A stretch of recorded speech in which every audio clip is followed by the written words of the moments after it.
Narendra Modi Mozambique పర్యటన ముగిసింది. 4 రోజుల ఆఫ్రికా దేశాల పర్యటనలో భాగంగా ఆయన ముందుగా మొజాంబిక్ లో పర్యటించారు. 2 దేశాల మధ్య మరింత అనుబంధం పెరగాలని ఆకాంక్షించారు.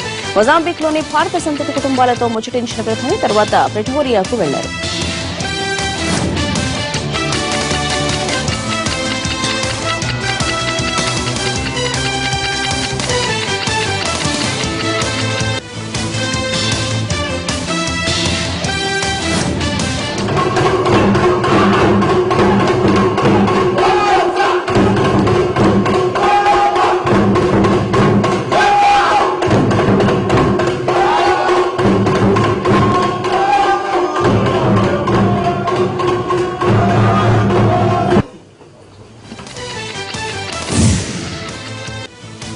మంత్రివర్గ విస్తరణకు సిద్దమవుతున్నారు మహారాష్ట్ర సీఎం దేవేంద్ర ఫడ్నవీస్. సీనియర్ మంత్రి ఏక్నాథ్ ఖడ్సే గత నెలలో రాజీనామా చేశారు. దీంతో ఆయన నిర్వహించిన 10 శాఖలను కూడా ఫడ్నవీస్ చూసుకోవాల్సి వస్తోంది. వీటితో కలుపుకొని మంత్రివర్గంలో మొత్తం 14 ఖాళీలున్నాయి.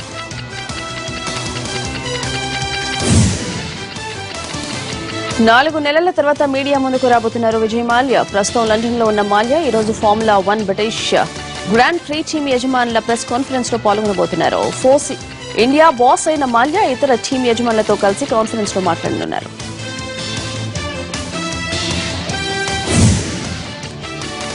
కొలంబియాలో భారీగా డ్రగ్స్ పట్టుబడ్డాయి. అమెరికా, ఇటలీ, కొలంబియా సంయుక్తంగా చేపట్టిన ఆపరేషన్లో 11 టన్నుల డ్రగ్స్ దొరకడం సంచలనం రేపింది.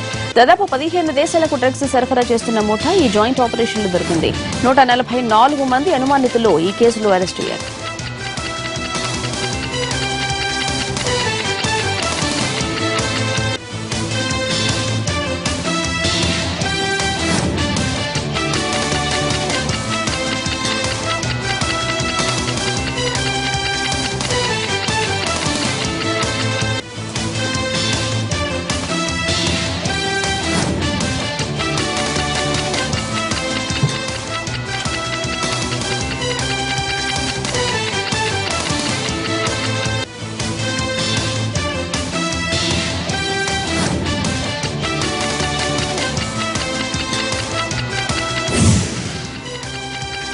స్పెయిన్ ఫెస్టివల్ శాన్ ఫెర్మిన్ గురువారం నాడు ప్రారంభమైంది. ఇరుకైన వీధుల్లో పొగరబోతు ఎద్దుల్ని రెచ్చగొడుతూ పరిగెత్తే ఈ ఆటకు పాపులారిటీ ఉంది.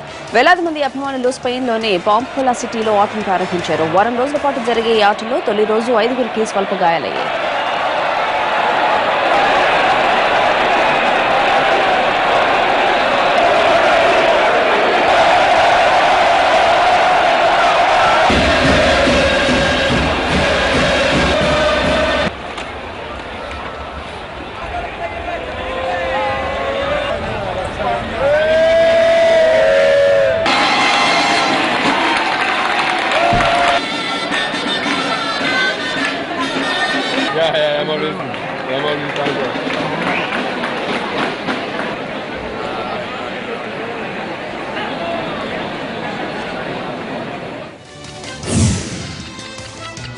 ప్రఖ్యాత యూరోప్ లిటరరీ ఫెస్టివల్ ఆవిగన్ ప్రారంభమైంది. ఫ్రాన్స్ లో జూలై 6 నుంచి 24 వరకు ఈ పండుగ జరగనుంది.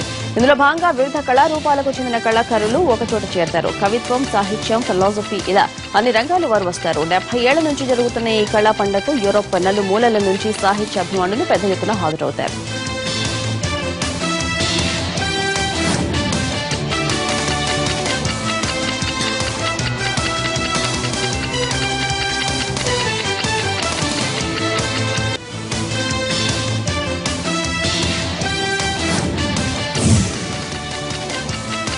ముగ్గురు ఆస్ట్రోనాట్స్ బృందం అంతర్జాతీయ స్పేస్ సెంటర్ కు బయలుదేరింది. రష్యాలోని బైకనూరు స్పేస్ స్టేషన్ నుంచి సూయిజ్ స్పేస్ క్రాఫ్ట్ లో వీరి ప్రయాణం ప్రారంభమైంది. వీరిలో ఒకరు అమెరికన్, మరొకరు రష్యన్ కాగా ఇంకొకరు జపాన్ కు చెందిన వ్యోమగామి.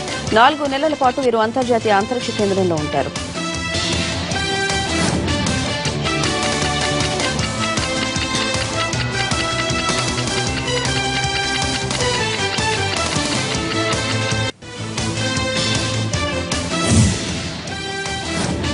రియో ఒలింపిక్స్ ప్రారంభానికి 1,00,000 సమస్యలు ఎదురవుతున్నాయి. ఒలింపిక్స్ ప్రారంభానికి మరో నెల రోజుల సమయం కూడా లేదు. ఇప్పటికే పూర్తి స్థాయిలో మౌలిక వసతుల కల్పన జరగలేదు.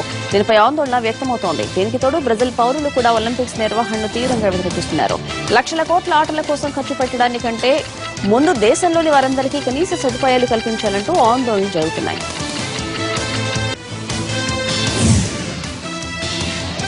అమెరికా మిచిగాన్లోని నోవీ ప్రాంతం నుంచి ప్రపంచ తెలంగాణ మహాసభలకు వేదికైంది. ఈ సభలు రేపటి నుంచి 3 రోజుల పాటు జరుగుతాయి. ఈ సందర్భంగా పలు కార్యక్రమాలు ఏర్పాటు చేశారు నిర్వాహకులు.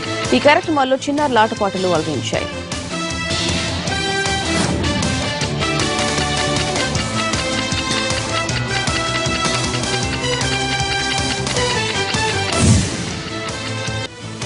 సల్మాన్ ఖాన్ లేటెస్ట్ మూవీ సుల్తాన్ బాక్స్ ఆఫీస్ దగ్గర దుమ్ము రేపుతోంది. బుధవారం విడుదలైన ఈ సినిమాకు ప్రేక్షకులు బ్రహ్మరథం పడుతున్నారు. తొలి రోజు 36 కోట్లు కలెక్ట్ చేసిన రికార్డు సృష్టించింది సుల్తాన్.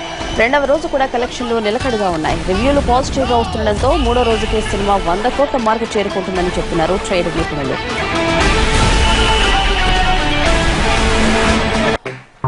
लोकल चैंपियन बोका के साथ लड़ेगी पुरोली की शेरनी आरफा।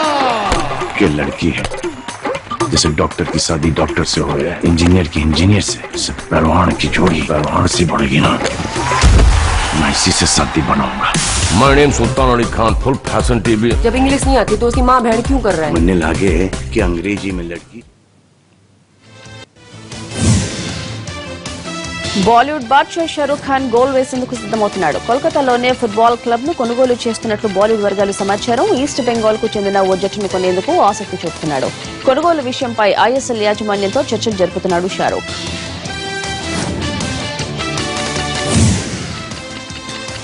వింబిల్డన్ లో ఆసక్తికర పోరు అవుతుందనుకున్న అక్క చెల్లెళ్ల వార్కు అవకాశం లేకుండా పోయింది. మహిళల సెమీఫైనల్స్ లో వీనస్ విలియమ్స్ ఓడిపోయింది. దీంతో ఆమె సెరీనాతో ఫైనల్లో ఆడే అవకాశం కోల్పోయింది. సెమీఫైనల్స్ లో వీనస్ విలియమ్స్ ను ఓడించిన ఖర్బర్ తుది పోరులో సెరీనాతో పోటీ పడనుంది.